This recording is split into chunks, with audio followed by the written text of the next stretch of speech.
Hello दोस्तों, you are welcome to our YouTube channel. आज की इस वीडियो में हम ओड टू अ नाइटिंगेल का सेकंड पार्ट डिस्कस करेंगे। इससे कि पहले की वीडियो में हमने स्टार्टिंग के फर्स्ट, सेकंड, थर्ड और फोर्थ स्टेंजा को डिस्कस किया है। यदि आप उस वीडियो को देखना चाहें तो लिंक आपको डिस्क्रिप्शन बॉक्स में मिल जाएगी, वहाँ से आप फर्स्ट पार्ट को देख सकते हैं। आज की इस वीडियो में हम लास्ट के 4 स्टेंजास को डिस्कस करेंगे। तो चलिए हम शुरू करते हैं अपनी आज की इस वीडियो को। पोएट कहता है कि I can not see what flowers are at my feet. जैसा कि हमें पता है कि जॉन कीट्स यानी कि पोएट जंगल में एक पेड़ के नीचे बैठा हुआ है और वहाँ पे बहुत ज़्यादा अंधेरा है। तो कहता है कि आई कैन नॉट सी, मैं देख नहीं सकता हूँ, what flowers are at my feet, कि कौन से फूल हैं, कौन से फ्लावर्स हैं और कौन से प्लांट्स हैं हमारे पैर के पास उग रहे हैं। पोएट ये कहना चाहता है कि जंगल में इतना ज़्यादा अंधेरा है कि वो देख नहीं सकता कौन से प्लांट्स हैं, कौन से फ्लावर्स हैं उसके पैर के पास उग रहे हैं। आगे कहता है कि nor what's of incense hangs upon the boughs. और पोएट कहता है कि ना ही वो उन खुशबूदार सुगंधित फूलों को देख सकता है।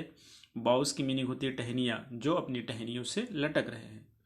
But in embalmed darkness guess is sweet. लेकिन पोएट कहता है ये जो डार्कनेस है, ये जो अंधेरा है, ये खुशबू और सुगंध से भरा हुआ है। Guess is sweet. और पोएट कहता है कि मैं उन फूलों की सुगंध को, उनकी खुशबू को महसूस कर सकता हूँ, गेस कर सकता हूँ।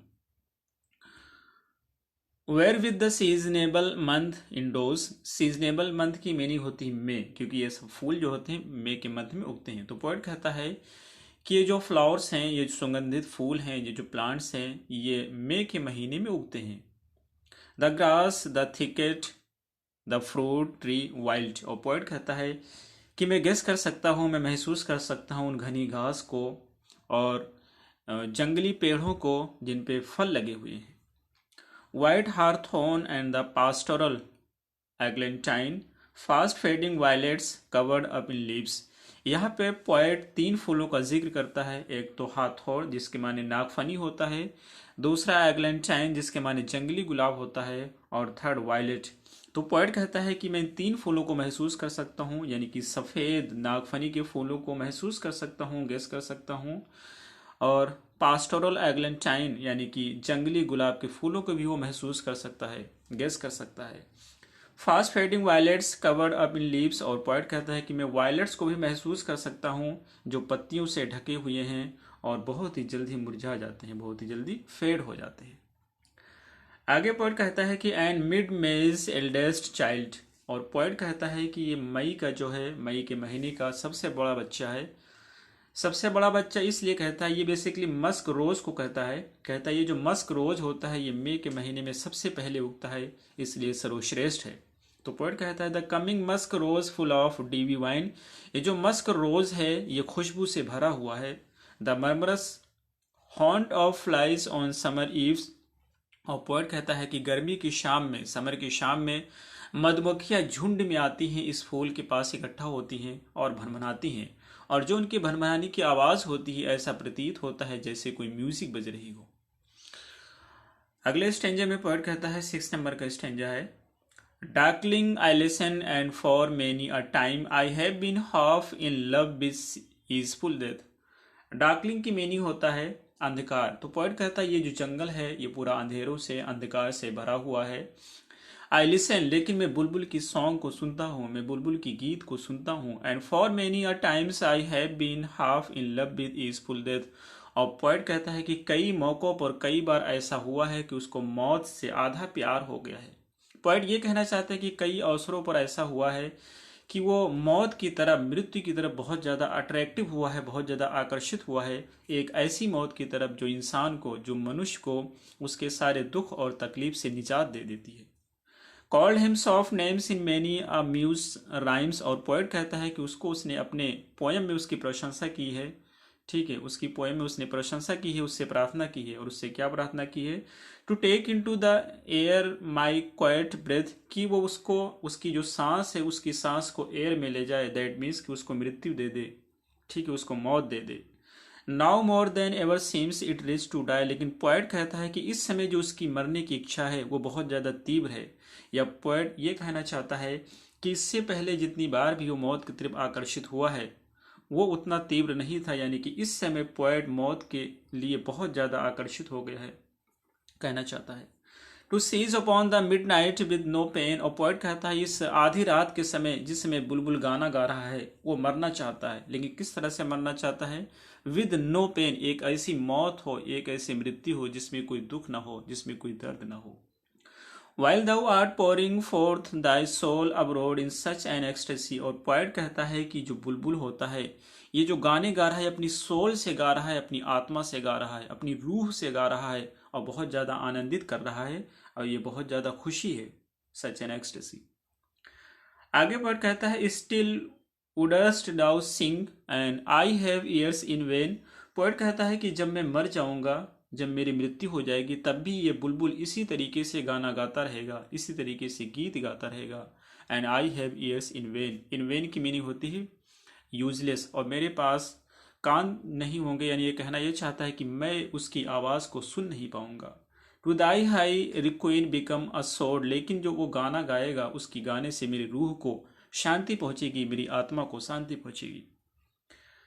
और आगे 7 नंबर का स्टेंजा है, पोएट कहता है कि thou wast not born for death immortal bird, poet कहता है कि ऐ बुलबुल तुम मरने के लिए नहीं पैदा हुए हो, तुम इमोर्टल हो, यानी कि तुम और तुम्हारा ये जो गीत है ये दोनों इमोर्टल हैं, ये दोनों अमर हैं।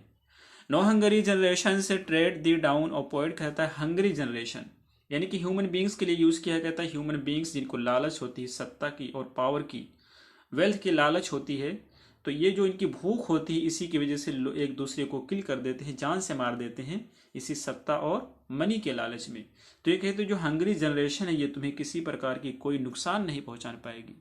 थ्रेट दी डाउन की मीनिंग होती है नुकसान पहुंचाना, तो कहते हैं ये जो हंगरी जनरेशन है ये बुलबुल तुम्हें किसी प्रकार का कोई नुकसान नहीं पहुंचा पाएंगे। आगे पोएट कहता है the voice I hear this passing night was heard in ancient days by emperor and clown, कहता है वो आवाज़, वो साउंड जिसको मैं इसमें सुन रहा हूँ सदियों पहले इसे सुना गया होगा एम्परर के द्वारा और क्लाउन के द्वारा। एम्परर से पोएट कहना चाहते हैं अमीर और क्लाउन से गरीब, यानी कि इस आवाज़ को सदियों पहले अमीरों और गरीबों के द्वारा भी सुना गया होगा।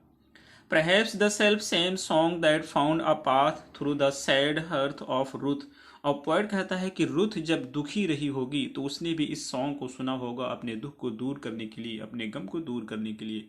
When sick for home, या उसको जब घर की याद आ रही होगी तब उसने भी इस सॉन्ग को सुना होगा।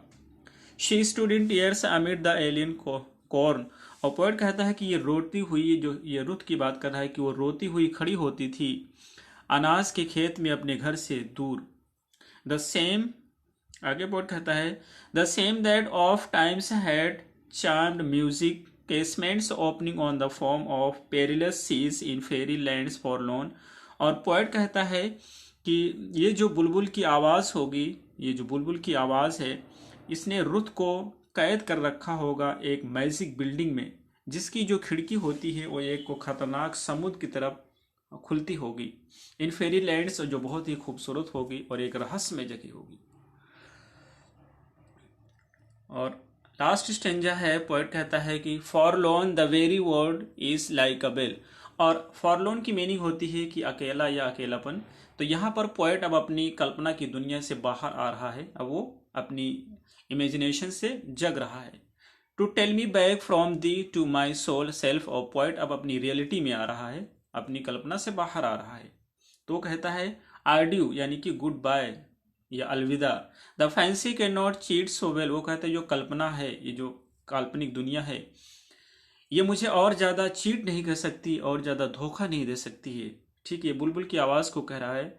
And she is famed to do deceiving elf, और पोएट कहता है जो बुलबुल होती है और इसकी जो आवाज़ होती है ये फेमस है, फेम माने ये फेमस है, जानी जाती है धोखा देने के लिए, डिसीव करने के लिए।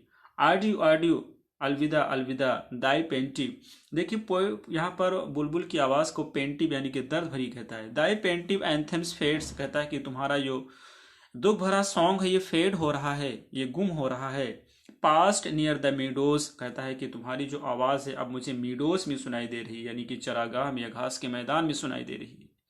और द स्टिल स्ट्रीम्स, और कहता है कि अब तुम्हारी जो आवाज़ है वो नदियों यानी कि स्ट्रीम में सुनाई दे रही है। अब द हिल साइड्स, और अब तुम्हारी आवाज़ पहाड़ी पे सुनाई दे रही है। And now it is very deep. और कहता अब तुम्हारी आवाज़ बहुत ही कम आ रही है। In the next valley glades, अब तुम्हारी आवाज़ अगली घाटी में सुनाई दे रही है, यानी आवाज़ उसकी धीरे धीरे गायब हो रही है।